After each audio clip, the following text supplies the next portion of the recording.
Many are predicting that the worst is yet to come, which is unfortunate, said one person here.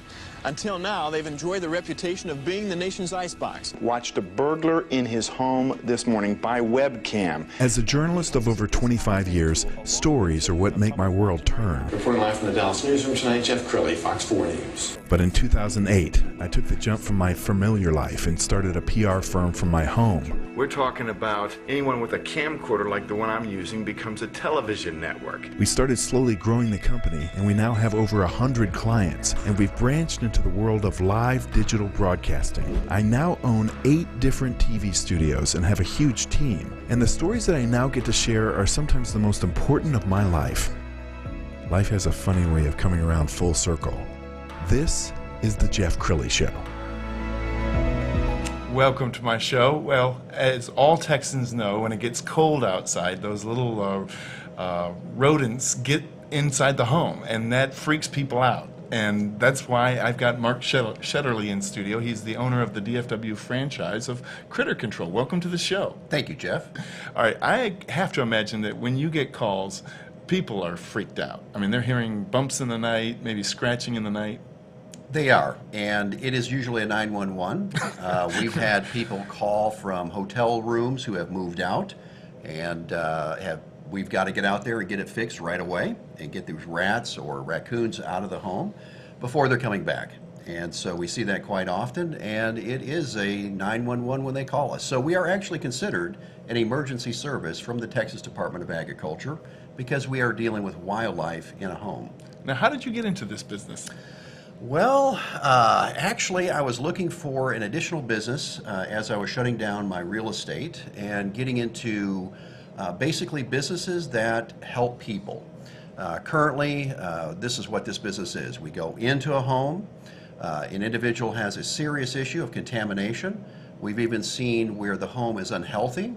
Even seniors, it really gets sad at this point, senior citizens in bed at night getting bit by rats. Oh my God. And so it can be quite horrific. Sure. And so it's kind of like world's dirtiest jobs, I guess you could say that, and going in and pulling out the contamination in a home and then making it like new again. And so, yeah, at the end of the day, I've always been in businesses, been an entrepreneur for over 30 years, and every business I've been in, we're there to help somebody do something to improve their life. In some way. It's got to be rewarding to take care of a problem that has been bothering a family for a while. It has, and what we're seeing a lot of times is allergies, for example, is a big one. We'll go into a home, there'll be children with scratching and itching and breakouts on their skin.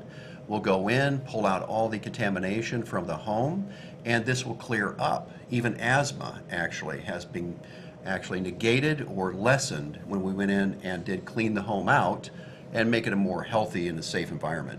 Well, I got to brag on Mark because he's one of the people that the media turns to when they need advice on this subject. He was featured recently on NBC5, and let's go ahead and roll that tape. Well, here's hoping the warm weather holds out for as long as it can, if for no other reason than this next story. Just like we seek shelter from the cold, so too do the creepy critters that call North Texas home. And our Ben Russell is live right now with a story, Ben, that I think has all of us wincing this morning. And I will start by saying I'm sorry. That's because we're talking about rats this morning. We're going to talk about raccoons this morning. Look at those little guys sneaking into homes. We're going to talk about squirrels squeezing their way into our homes to bunk with us. Mark Shetterly and the folks with Critter Control know all about this. Their phones are ringing off the hook these days. Ever since our first freeze a little while back, they estimate a quadrupling of their calls. People saying they've seen signs like these of animals in their attics. It's a little bit of a panic situation, obviously. I've even had wives call me from hotel rooms who have taken the kids and moved out and said, when you get this fixed, honey, we'll be back.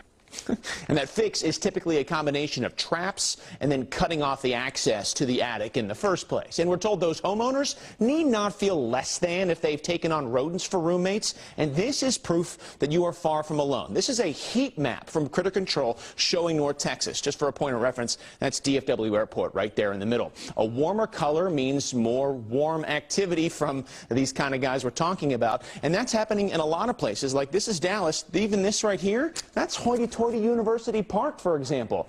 I asked what these hot areas have in common. Typically, they're more established neighborhoods. That means more mature trees, more water sources nearby, as well as sewer systems. So, essentially, if you live here in North Texas, you aren't too far away from those friends of ours. Guys? Oh, Ben, thank you. I know you had to. So I think, and I love that piece because it pointed out, I put an exclamation point on, it doesn't matter what neighborhood you live in. I mean, I'm assuming some of these homes in Highland Park are really exclusive homes. It's not like they're leaving food out. It doesn't really matter where you live. It can happen to anybody.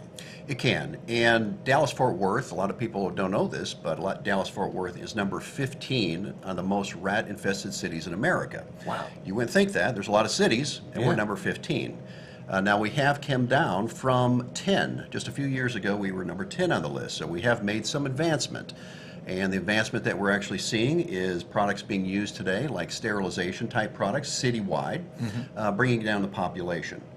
We're seeing this work in other cities as well, in New York and in LA and in Chicago. We're seeing a 1% to 2% decrease of the overall population by using these products. And the nice thing about these products is they're not transferable if another cat or dog gets a hold of the animal that died and eats that animal. It's kind of sad. Eats that animal, it will not transfer to the next animal. And so the sterilization will not continue into pets. And that's important, obviously. Yeah. So We're going to roll some video from Critter Control shot this because it's not just an annoyance to the family and possibly could bring some disease, but they gnaw on wiring in the attic, which can cause fires. Absolutely. We've actually seen quite a few fires in the DFW Metroplex with this being a problem. We're in homes every single day. Matter of fact, today we're in a home actually doing the work where there is severe wire chewing around the exterior of that wire all the way down to the copper. And some wires, especially in vehicles, are now soy base wrapped, where we're seeing rats get in. It's actually a food source getting in and chewing on wires, and vehicles having to do rewiring.